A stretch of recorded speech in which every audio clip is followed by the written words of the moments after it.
नमस्कार, मैं नाज़मीन खान और आप देख रहे हैं SPN9 न्यूज। बिहार में 2025 में विधानसभा का चुनाव होने जा रहा है। महीना नवंबर का है, मात्र कुछ ही महीने बाकी हैं विधानसभा चुनाव के लिए और इस कड़ी में राजद द्वारा कमर कस ली जाती है।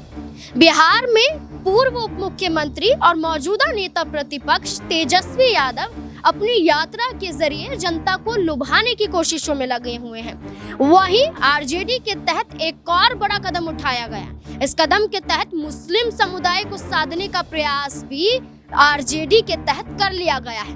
दरअसल मुस्लिम समुदाय को साधने के लिए आरजेडी के तहत हिना शहाब को आरजेडी में दोबारा से वापसी कराने का एक शानदार निर्णय जो लिया गया, इस पर वो कामयाब भी हुए, कायम रहे। इसलिए हिना शहाब तमाम नाराजगियों को भूलते हुए आरजेडी के साथ जुड़ती हुई नजर आई।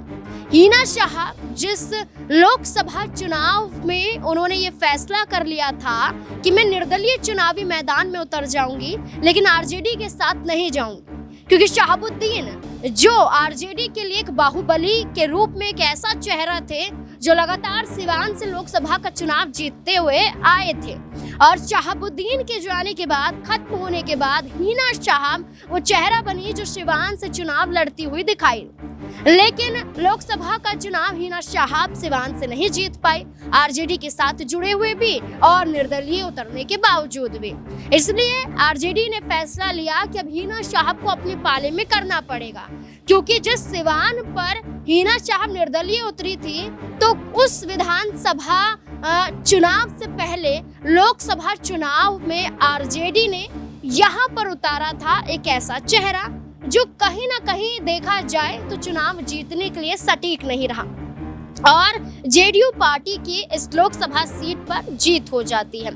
अब हिना शहाब आरजेडी का हिस्सा बन चुकी है और सिवान के तहत देखा जा रहा है कि सिवान के अंदर आने वाली सिवान विधानसभा सीट पर हिना शहाब चुनाव लड़ सकती हैं और हिना शहाब को चुनाव लड़ाने के लिए ही उनके बेटे और उनको शामिल आरजेडी में कराया गया, यानी कि ओसामा शहाब भी आरजेडी का हिस्सा बन चुकी हैं। अब देखना होगा कि आरजेडी में वापसी तो हो चुकी है, कयास यही लगाए जा रहे हैं एनडीए के खिलाफ, खासकर नीतीश कुमार की पार्टी के खिलाफ। नीतीश कुमार की पार्टी के तहत कोई भी बड़ा फैसला या कोई कदम नहीं उठाया गया विधानसभा चुनाव को लेकर, मात्र सिर्फ एनडीए की बैठक के अलावा, बल्कि आरजेडी के तहत हिना शहाब को लेकर चर्चाएं शुरू हो चुकी हैं कि वो विधानसभा का चुनाव लड़ेंगी। अब देखना होगा कि आखिरकार अगर हिना शहाब चुनाव लड़ेंगी तो वो सिवान ही होगी या फिर किसी और विधानसभा सीट पर किस्मत आजमाती हुई नजर आएंगे, और क्या नीतीश कुमार की पार्टी को टक्कर दे पाएंगे। क्या लगता है आपको हिना शहाब को लेकर? कमेंट सेक्शन में अपनी राय जरूर दें। देखते रहे SPN9 न्यूज। धन्यवाद।